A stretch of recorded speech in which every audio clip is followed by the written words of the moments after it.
它相关的词的意思呢，全部综合起来，它就可以决定自己这个词是什么意思。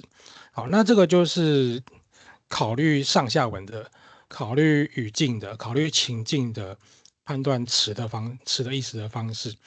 这个对于后面的生成来说是非常非常重要的机制，因为它必须要去考量你的上下文，决定这个词的意思，它才可以决定后面要生成什么样内容给你嘛，对不对？这个很直觉的。如果说他没办法考虑上下文，他没办法考虑上下文，他就随便猜一个意思给你，这个字词，那他也没办法准确回答你的问题。好，所以这个是对后面的生成来说是非常非常关键的。好，那还有一个问题就是，他只有考虑一个 QKV 吗？他只有考虑一种关系吗？哦，这个是有点抽象，他只有考虑一种关系嘛？例如说，我们现在考虑一个词，好，这个词呢，它可能是要参考很多词哦，对不对？它要从很多个视角、很多个观点来看这个词是什么意思，对不对？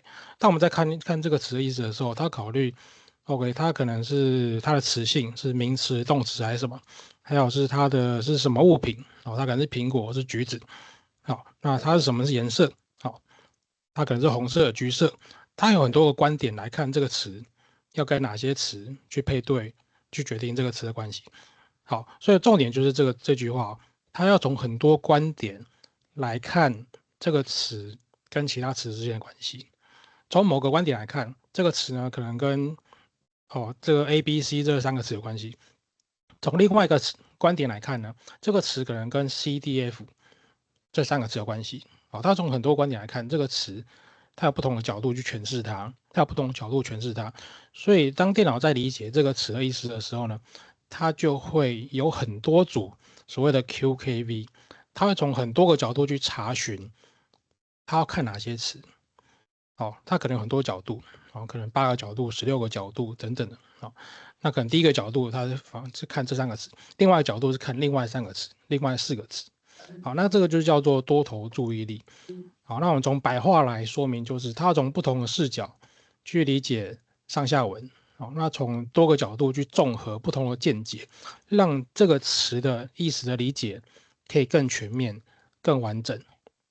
好，那如果说模型没办法在这个这么复杂的机制下面去理解这个上下文呢，那它就可能就误判这个词的意思，它就误判你讲的话是什么意思，它就误判你的问题，那就没办法好好回答你。好，那除了这个多个角度，所谓的多头注意力之外呢，它还有一个重要的机制是，它有多层次。多层次在我们之前有讲过，就是当我们在预测水果价格的时候呢，我们是不是要有多层次的特征，对不对？一开始先输入这个它的甜度嘛，然后它的包装，然后接下来上一层就可以萃取出来，这个预测的定价是多少，这个大家会不会想买？然后再往上一层呢，它就会跟萃取出更高层的特征，就是例如说这个水果呢，它适不适合拿来送礼啊？它有没有尊荣的感觉哦？然后在最上层，它才可以预测出来这个水果会不会大卖。好，所以它是一个多层次的特征萃取关系，从最低层次的，然后综合到中间层次的，然后再综合到更高层次的。那在理解这个词的意思的时候呢，也是一样，它要有多层次的。好，所以它第一层，好看，哎，这个词呢最简单、最单纯的意思是什么？好，那大家就看，哎，附近有哪些词，大家综合考量。那接下来再往上一层，他就看得更远的，而且看得更抽象的，看得更抽象意思。然后再往上一层，他可以看到整句话的意思是什么，他可以看到整句话每个词的复杂意思是什么。你看他考虑的就很全面了。好，所以可以看到左边这段话，纵向的深化的理解，它可以深化的理解这个词的多层次的意思。好，那这个跟多头是两个角度。多头是讲说我从多个角度来看这个词跟哪些词有关系，哦，它可以很多种配对。那这个多层呢是从深化的角度去看，所以一个是看广，一个是看深入。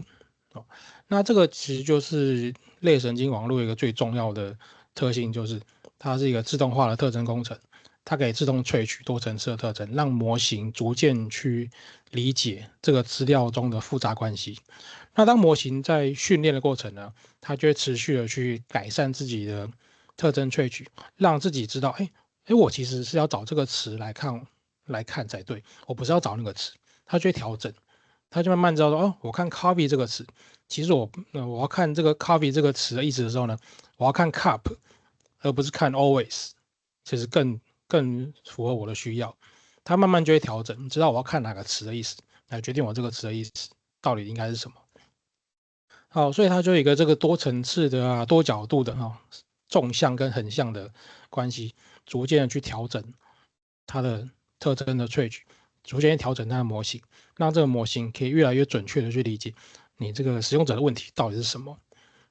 好，那其实不是只有语言图片也是有多维度、多层次的特征。我们之前有讲到这个图片，电脑怎么看图片嘛，对不对？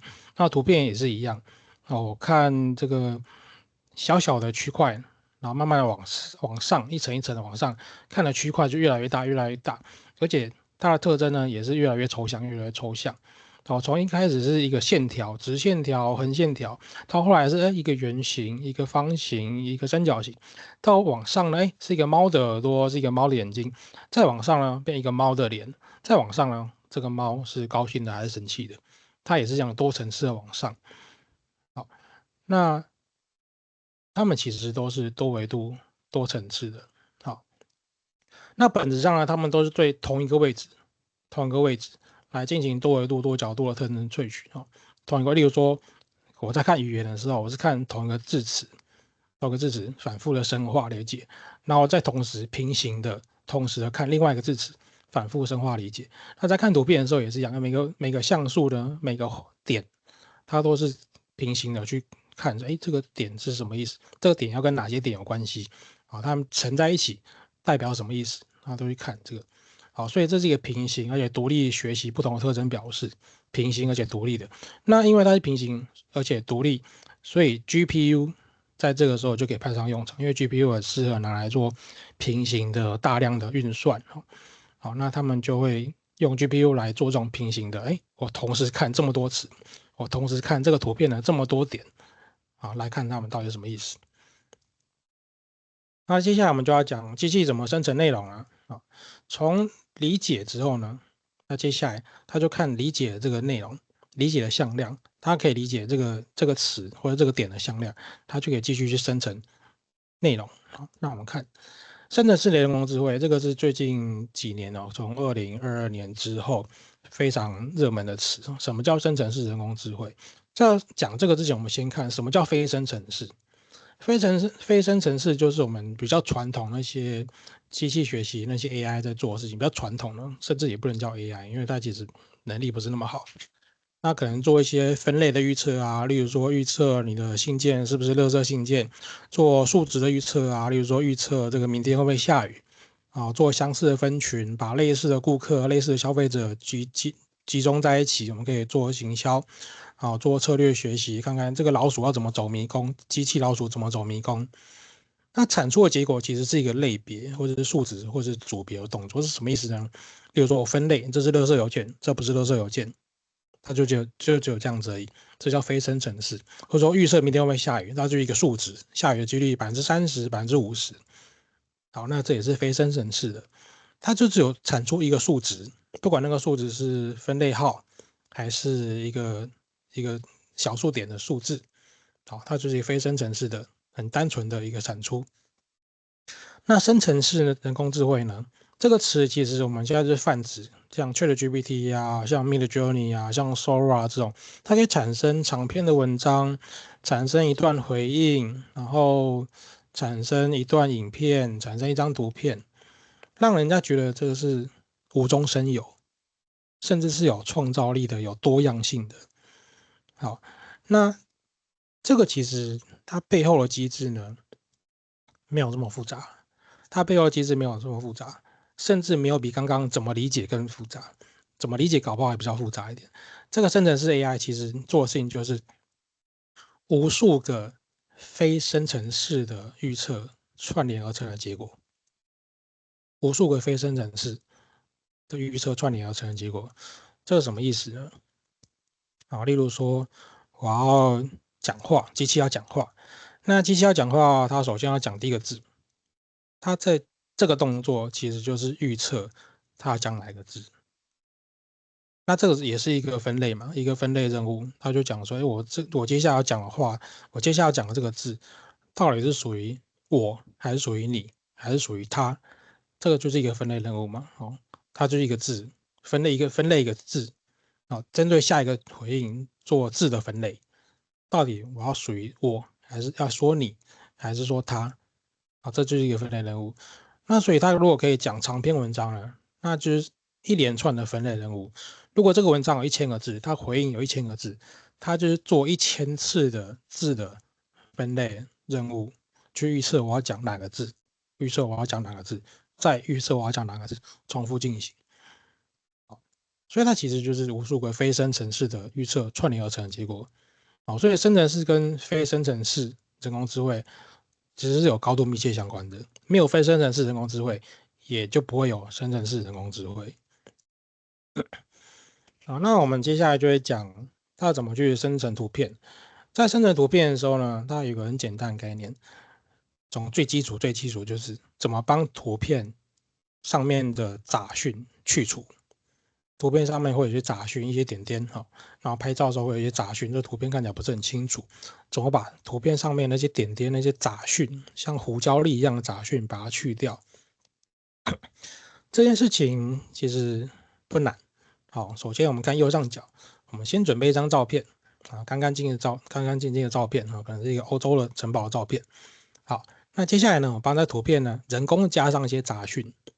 人工加上一些随机的杂讯啊，那看起来脏脏的。好，接下来呢，我就让机器来做学习了。机器就有个模型，机器学习的模型，它就会做什么事情呢？它会把这个画面逐步的萃取它里面的特征，这跟我们之前做的事情是一样的。逐步萃取特征，好，这张图片上，哎，有这个线条，好，有这个方块，好，哎，这个边看起来好像有城堡，这边看起来好像有个门，好，它就把这些特征萃取出来。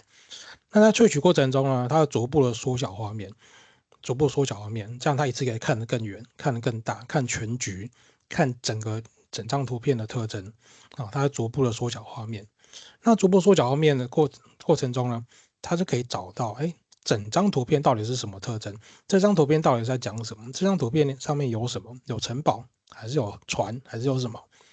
好，那它就会拿到最下面这个细节，最下面的细节。这个细节是一个抽象的细节，很抽象的，它就是一个向量，一堆数字。好，那它打到这个向量之后呢，这个向量就代表这张图啦，这个就是它自己的笔记，你可以想成是机器自己的笔记。这个机器呢，就拿到一个笔记，它才知道说，这个图呢好像代表什么意思。虽然说你没办法解释那个向量，但是这个是机器自己的语言，它可以解释这个向量。它可以，你不能说解释，它可以理解这个向量代表什么意思，所以它就把这个向量呢还原成一张图。我可以压缩，我也可以解压缩嘛，对不对？我可以压缩，我就可以解压缩。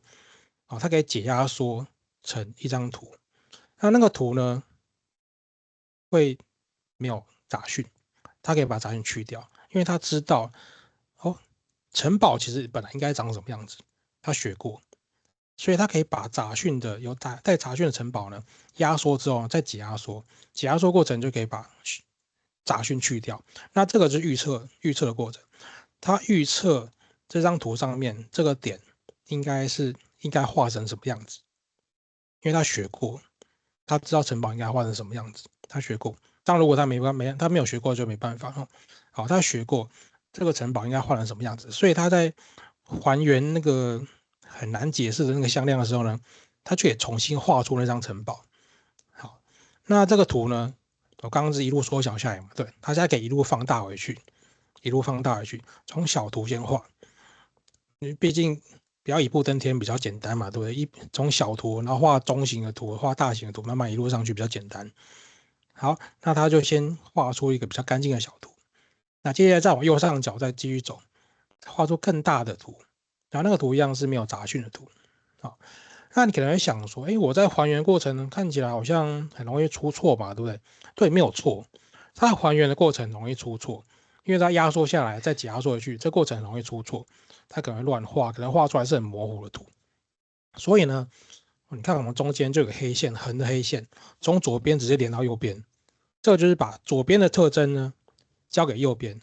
好，所以右边拿到的东西有什么？他拿到的东西，除了解压缩了之外，还有同一层在前一层拿到了特征。那个是比较大张的图，特征图啊，不是原本的图，特征图。好，所以他就拿到左边的资料，拿到下面解压缩的资料，他把两个资料综合在一起，他就可以看到，哎，哦，这张图哦，原来应该长这个样子哦，哦，这张图原来有这个特征哦，哦，你看，那他就拿到一些输入了，他拿到这个输入之后呢，他就知道，哦，这张图看起来没有在没有杂讯的时候应该长什么样子，他慢慢心里面就有个底了，好，他就可以继续画，继续把那个图画出来，开始预测，哦，这个图呢，在没有杂讯的时候，这个城堡应该长什么样子，他就把它画出来。好，那最后到右上角呢，好，它最后的输出就是一张杂讯的预测，预测这个杂讯是什么。好，所以它的输入是一张带有杂讯的图，然后它的输出呢是这个图上有哪些杂讯。为什么它可以做到这件事情？因为刚刚讲过，他知道城堡长什么样子，他就知道这个带了杂讯的城堡上面哪些是杂讯，他可以做到这样预测。好，那他拿到杂讯之后呢，他就跟原本那个有杂讯的图一相减，把杂讯减掉。哦，那他就知道，哎，哦，原来这个城堡应该长这样子，干干净净的城堡。这件事情呢，在现在已经算是相对来说已经很成熟了，去杂讯可以去到非常好。你们现在手机上面那个拍照啊，拍照很多时候都是用到这个去噪的这个模型。如果没有去噪的算法或者去噪的模型，你的那个小镜头其实是拍不出来那么漂亮的照片的，没有办法，除非你用大的相机。这个已经算相对成熟了。好，那我们接下来就讲怎么生成一张图片了。刚刚讲的是去噪，还不是生成图片哦。刚刚讲的是说给他一张有杂讯的图片，怎么把杂讯去掉，学着去预测杂讯，这里大概可以理解。那接下来要讲的是怎么无中生有，怎么无中生有。好，那怎么无中生有呢？它就是会这边有3个步骤哈，有前向扩散阶段。我们看这边就是上面这句话。首先呢，我先给你一张图，这个训练资料，先给你一张图，我往右边走，逐步的加入杂讯，逐步加入杂讯。好，那逐步加入杂讯之后，你就看到右边那个猫上面的杂讯越来越多，越来越多，直到最右边，整张图都是杂讯。好，那接下来我就把这个训练资料完成了。好，这个训练资料，那接下来要怎么训练这个模型呢？好，这边巧妙的地方来了，它就随机挑选一张有杂讯的影像，例如说中间第3张之类的。好，那随便挑一张，我这边很多杂讯图，对，随便挑一张，然后他知道这一张是在第几个步骤生成的。你看，从左上角，从1、2、3、4、5、6、7，一路到最右边，好，每张图都有编号嘛，好，我就跟他讲说，好，你现在随机挑一张，然后呢，这个编号也给你，它是第几张，那我接下来交给模型，跟模型讲说，你现在要学着把这个杂讯去掉，回到它的上一步。好，例如说我挑第4张，然后学着把杂讯去掉，回到第3章，啊，再把杂讯去掉，回到第2章，他学这件事情。好，那我们刚刚已经讲过嘛，模型已经可以学会怎么把图片里面的杂讯去掉嘛，对不对？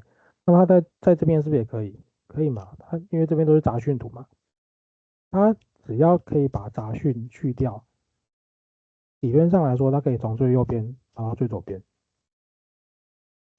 它巧妙之处就在这边，它如果可以去掉杂讯，那我给他这些杂讯的图，他随便挑一张都可以往左边走，不管挑哪一张，他都可以往左边走。好，所以他就这样反复的训练，反复的学习，他就知道说，哦，我现在在第几张边，在第几号的图片呢？它杂讯的量大概是多少？我要怎么往左边走呢？我就预测这个杂讯会有多少，然后接下来把杂讯减掉，然后就拿到比较干净的图，相对干净的图。好，那模型训练完之后呢，它就有能力的从任何一张图往左边走一步。好，那接下来就要上场了，实际上场了。从一张完全是随机杂讯的画面开始，也就是最右边这张图，全都是杂讯，里面没有任何猫的影子。好，从这张开始，我接下来拿我这个训练好的去噪的模型，去除杂讯的模型，来用在这张杂讯图上面，跟他讲说，今天开始去掉杂讯。那他刚刚训练过了嘛，对不对？他训练过了，所以他是可以去掉杂讯，去掉一点点杂讯，因为他训练是一步一步训练的，所以他没办法一次到位了，所以他一步一步来。他先从编号7，就是右上角那张图，去掉杂讯，变成编号6，猫的影子出现了。那接下来呢，这个模型刚刚也学过了嘛，怎么从编号6编到编号5，他也学过了嘛。好，再用一次，从6号到5号，猫的影像就越来越清楚了。反复进行，反复进行，就会从7号变到1号了。7、6、5、4、3、2、1，从右上角往左上角走，这个模型就一路的把杂讯去掉，还原出，你不能说还原，生成出里面的图了。好，那你可能会想说一个问题啊，右上角这个杂讯图呢，明明什么都没有，它怎么变出猫的照片来？它这个杂讯如果是随机的话，那它生成的图片是不是随机的呢？对，没有错。在这种框架下，你生成的图是随机的，是随机的，你没办法控制。所以你在网络上看到那些生图的，它其实很难控制它要生什么图哦，它是有随机性在里面的，因为你开始的起点根本就是乱给的，一开始起点真的就是一张杂讯图，随便的杂讯图啊，然后慢慢就浮现。他就想说，哎，这个猫大概长什么样子？他先随便画一画。这个就好像你去那个路边请那个艺术家帮你画个人像，一开始先打个草稿嘛，对哈。他大概知道你长什么样子，先随便打个草稿，慢慢再把那细节补上去。那在这边也是很像，那慢慢的把杂讯去掉，慢慢把那个猫的影子浮出来。那过程是有随机性的，因为它一开始就可能是歪掉，但是慢慢的就越来越清楚了。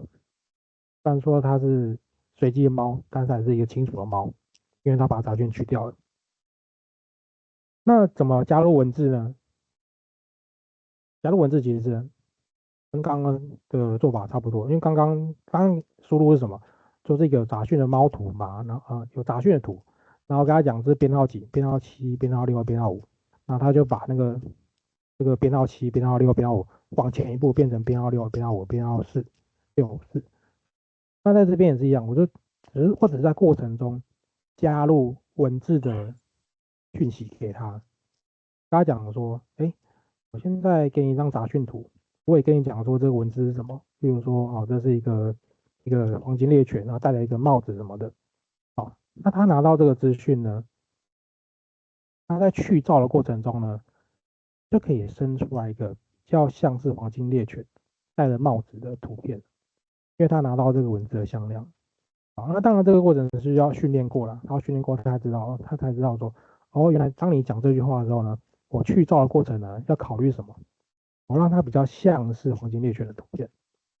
好，就像这张图呢，它就会，看中间那个绿色的，绿色那个叫文字的算是 encoder 是编码器啊，文字编码器，它就把这段文字啊，左边这段文字啊，黄金猎犬什么的编码成一个向量。接下来交给上面这个蓝色这个 image generator，它是一个 unit，就跟刚刚那个图，跟刚刚那个模型基本上本质上是一样的啊。它这个 unit，那它就会产生从杂讯变成右边那个小黄金猎犬这张图片，就可以产生这个过程。那接下来呢，它再把这个图再放大到右下角 super resolution model，它把它放大。那我想说，为什么不一开始就产生大张图？那小张图比较简单嘛，所以它先产生小张图，再把它放大，然后放大之后呢，再继续放大，它就可以产生左下角黄金猎犬图了啊。所以差别就是在于说，它这个过程加了文字的特征，加了文字的向量进去，所以它在去噪过程中呢，会画的比较像是你讲那个图片，你讲那个样子。好，那这过程它因为从小图放大嘛，所以它可以节省计算资源，不用一开始就画大图，而且过程也比较稳定。因为一开始直接画大图，它可能过程比较不是那么稳定。那从小图到大图，它可以逐步的分段去叠加。我这个精细的纹理啊，精细的精细的狗毛啊，可以画得更清楚一点。那它也可以更专注在文字的意思上面。所以它大概的做法是这样子。好，那不管是你们之前听过的 Stable Diffusion 啊、Midjourney 啊，还是之前可以看到这个 AI 可以产生影片，它背后的机制都是基于这种所谓的扩散模型，也就是从杂讯开始，慢慢的把那个图画出来。那每一次生成新的图片的时候呢，都是从纯杂讯开始的，然后像掷骰子一样，掷骰子一样，从一张杂讯图开始，那接下来把那个图里面的那个人啊、人物啊，或是猫狗啊，慢慢的把它浮现出来。哦，那因为随机的起点不一样，因为每次杂讯都不一样嘛，所以他眼中看到的这个严重歪掉的这个人呢，姿势啊、角度、发型都不一样，因为它慢慢浮出来嘛，有时候往这边浮，有时候往那边浮，浮出来的人物的表情都不一样，那没有办法啊。但是全都被扩散到，被这扩散模型校正到一个很像人的合理范围，它会有不一样的表情没有错，但是它还是长得像人，它还是长得像人它会在一个合理范围内。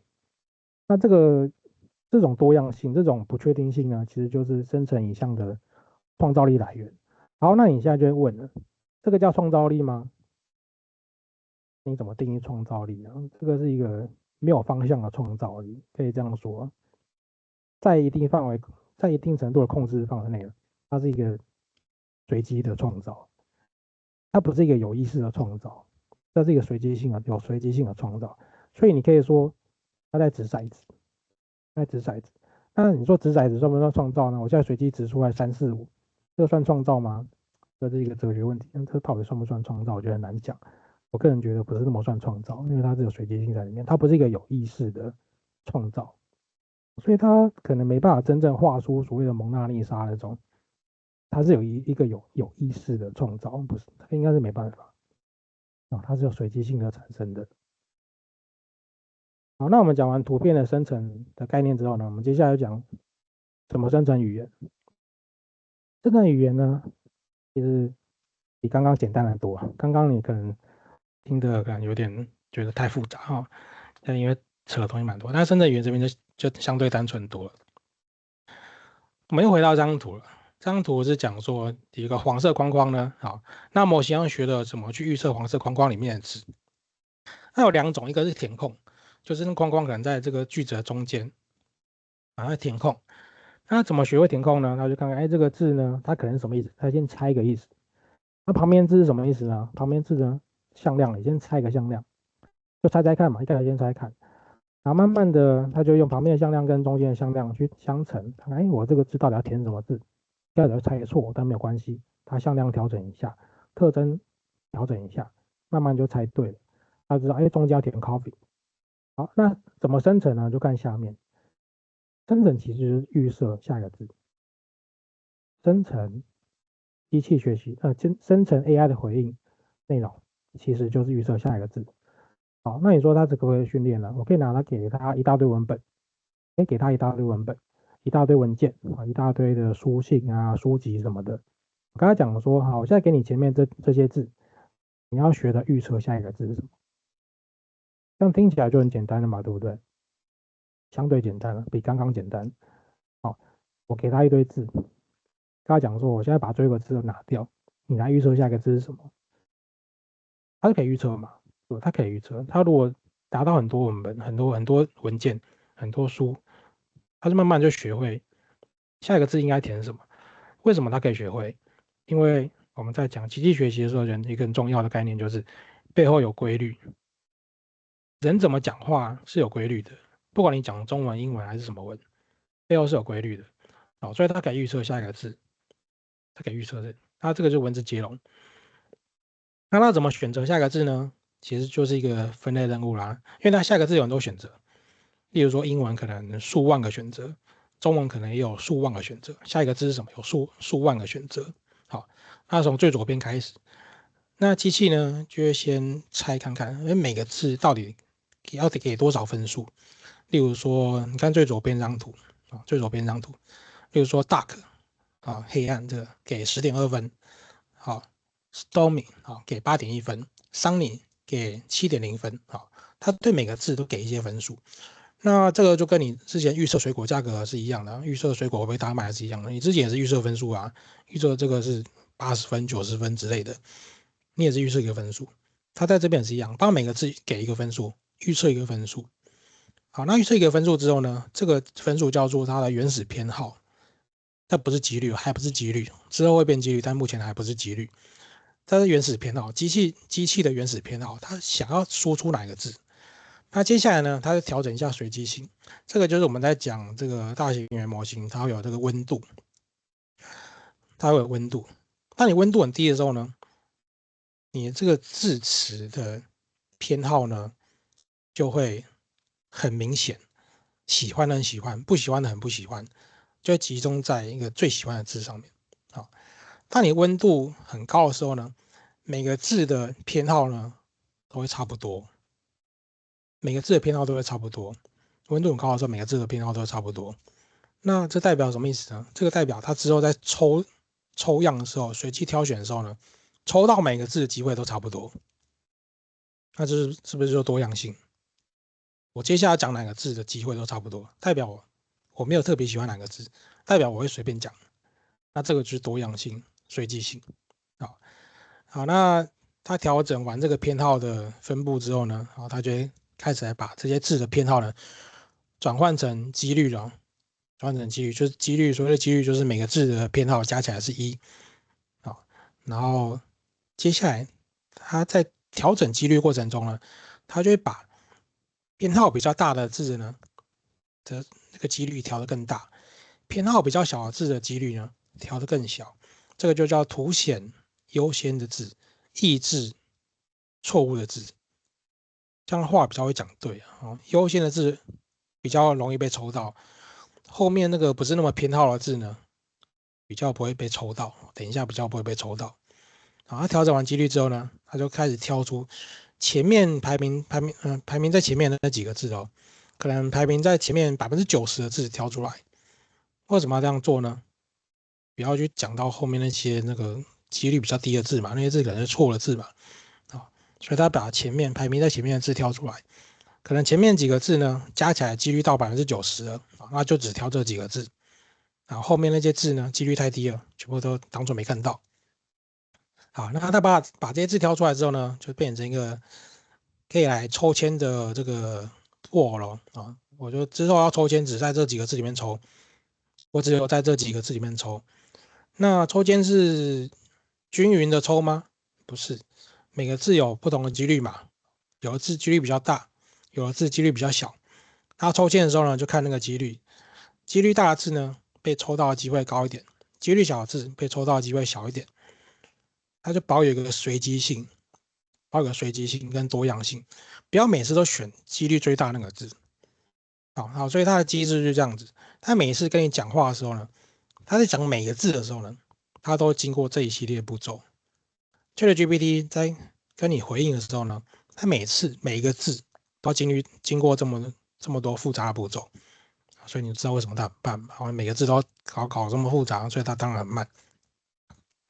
那你会想说，为什么要抽签呢？就直接选最喜欢的那个字就好啦。他不是训练过了吗？那一定有最喜欢的字吧？每次都选那个字不就好了吗？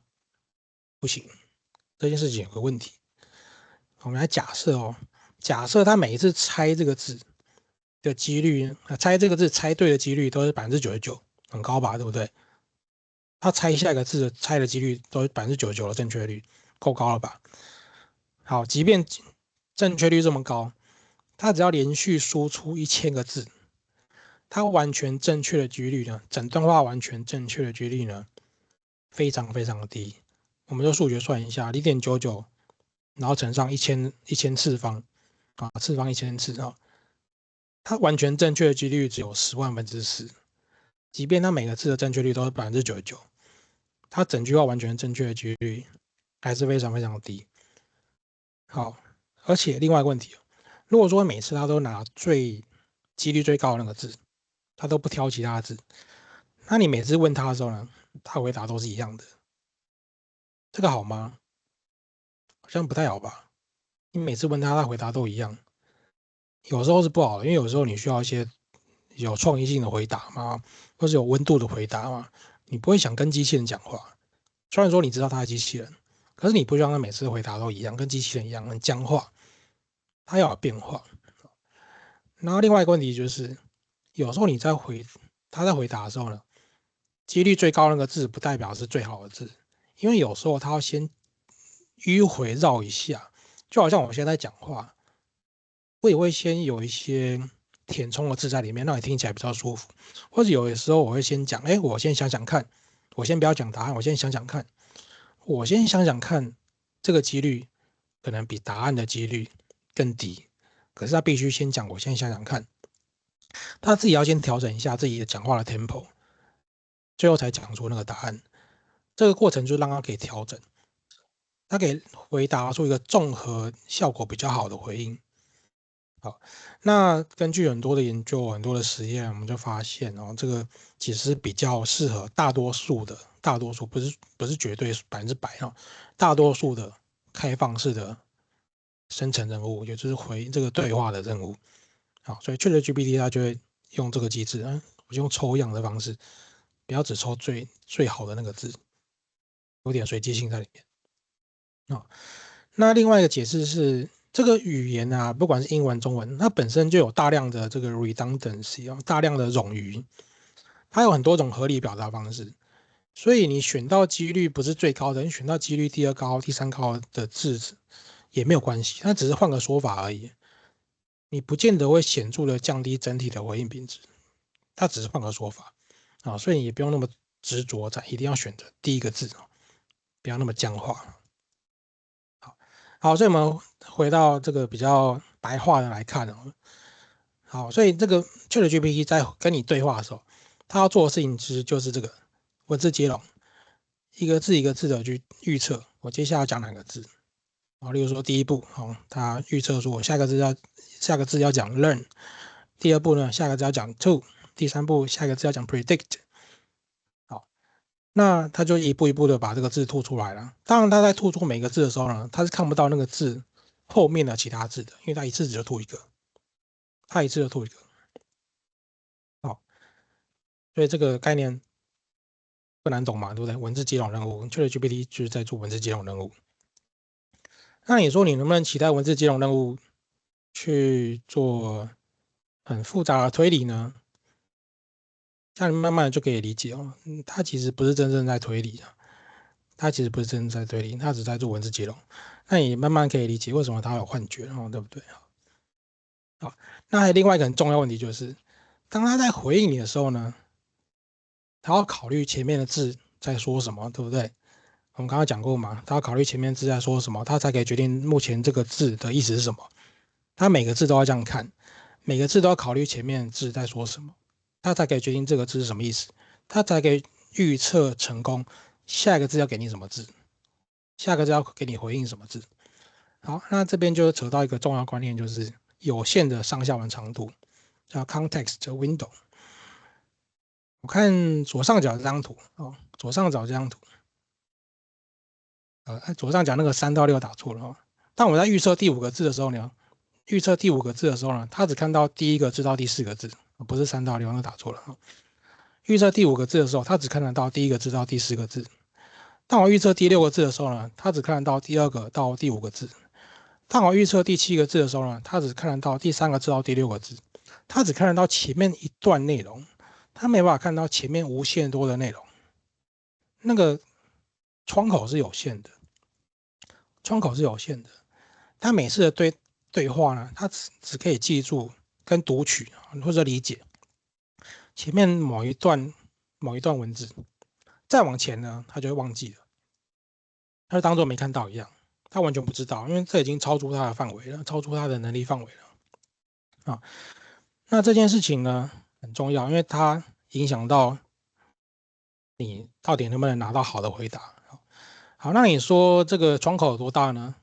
窗口在目前主流 AI 大概100万个字，100万个词源，100万个 token，100万个 token，大概数十万个字但是呢，你不要想说这个好像很多，没有很多，它没有很多。它有一个问题就是它会 lost in the middle，就是你给它一堆字，那它的注意力就会涣散。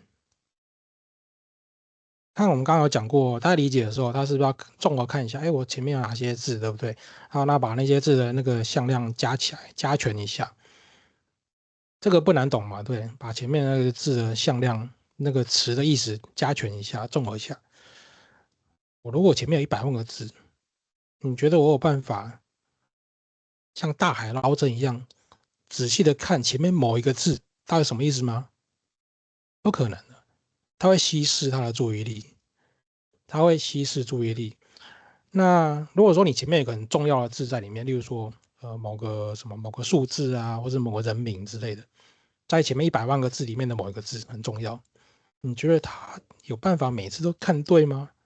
不可能的事情啊，因为注意力稀释是它的物理限制。大海捞针啊，他不会每次都捞对，就算他捞到好啊，那注意力也是很低啊，都被稀释掉了，都被其他字稀释掉了。好，所以你在跟他对话的时候呢，你要注意一下，你给他多少资讯，不该给的就不要给了，因为那些都是在稀释他的注意力，都是在抢夺他的注意力。他注意力其实很有限，你给他这么多，你都是在污染他的注意力，让他没办法注意到真正重要的事情，都是这样子。你不管在 ChatGPT 还是 Gemini 还是 Claude 都一样，都有这问题。目前的大型语言模型都有这问题。好，那另外一个问题就是幻觉自我污染，不是只有你给他的东西，他才会注意哦，他自己回答的东西也会，他自己要注意嘛，因为他也要当成他的上下文。例如说，你问他一句，他回答一句，那你再问他一句的时候，他要不要把他刚刚自己回答的那句放进去一起考虑？要，他回答的内容，他回答的内容也要放进来这边一起考虑。那他会不会产生幻觉？会。那他产生的幻觉会不会稀释他自己的注意力？会，也会稀释他的注意力。所以你给他一些不该给的东西，他讲一些不该讲的东西，全都会影响你之后的回应的品质，全都会。好，所以这整个窗口呢，包含什么？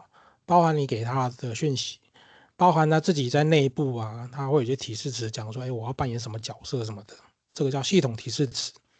还有他回答内容，全都会塞到这个窗口里面，而这个窗口很有限，即便100万个还是有限的，而且注意力会稀释，它会迷失掉了，它会 lost，它迷失掉。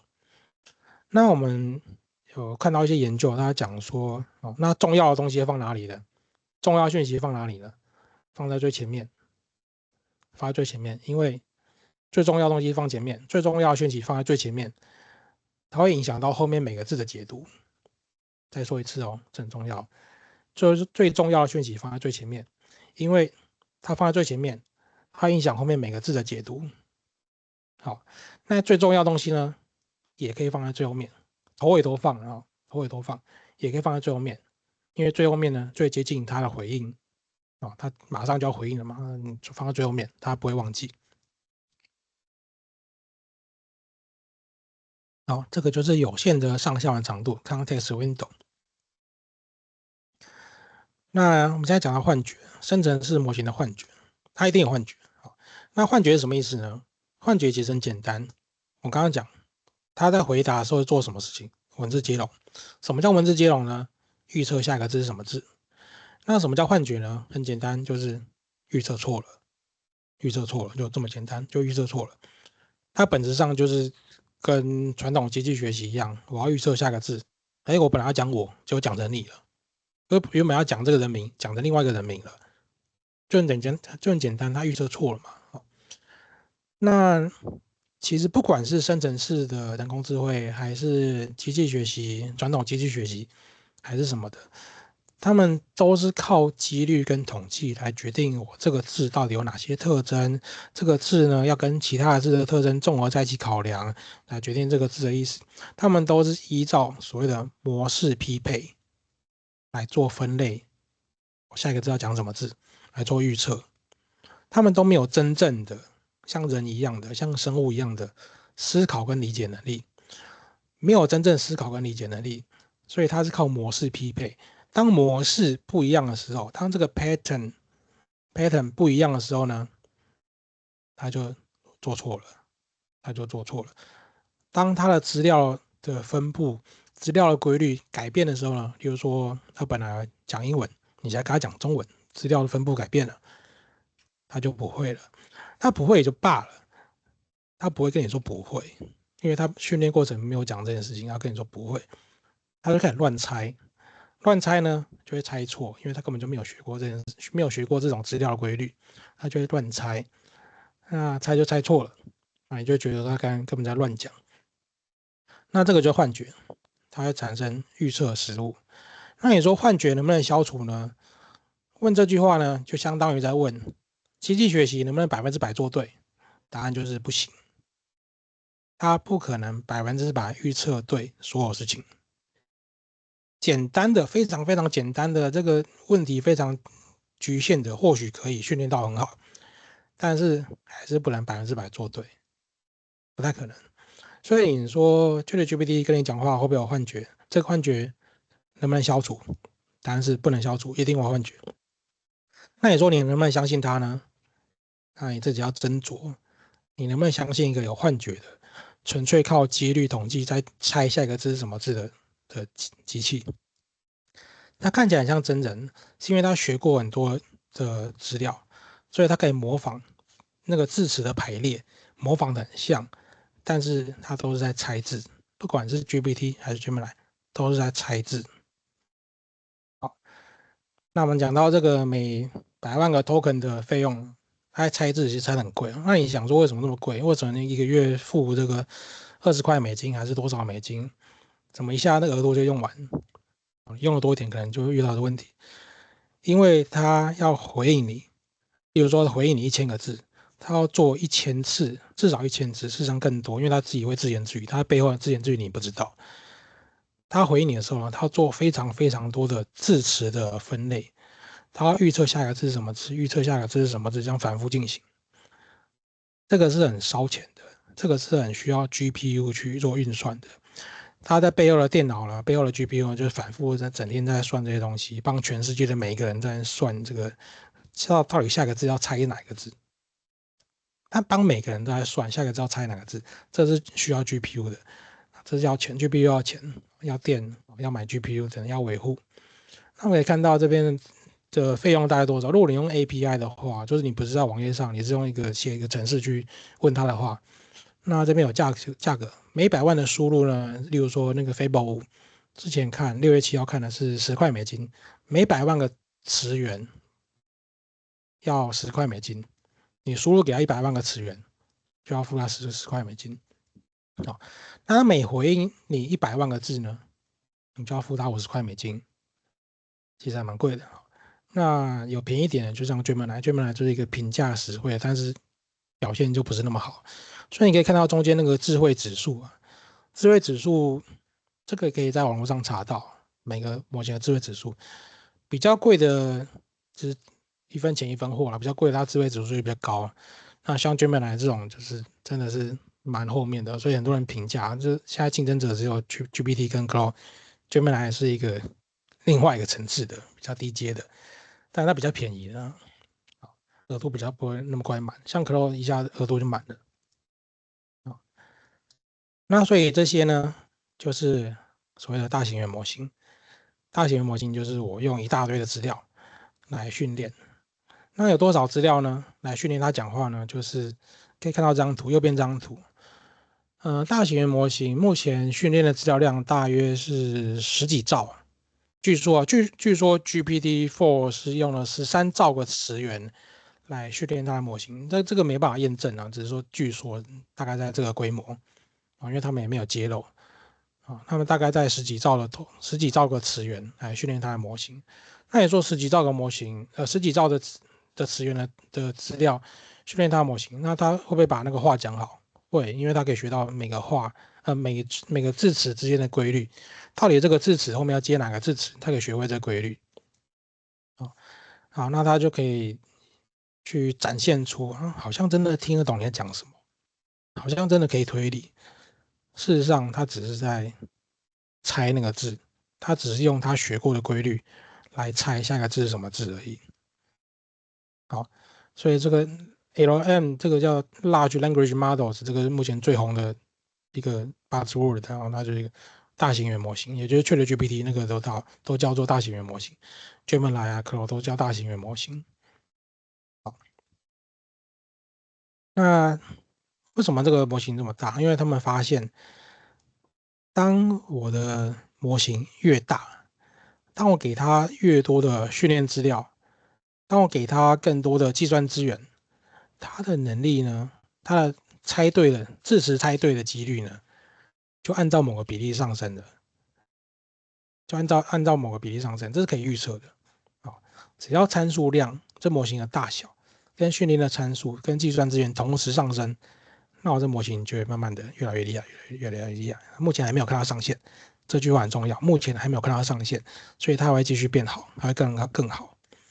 那我们如果要开发模型，我们就先用小资料来做训练。小资料 OK 了，然后再把它放大，就可以训练出一个很大的模型，但是要很多钱的。好，那因为时间的关系呢，今天就到这边跟大家介绍了这个模型机器学习机器怎么生成内容。下礼拜再继续跟大家报告。好，那就谢谢各位喽。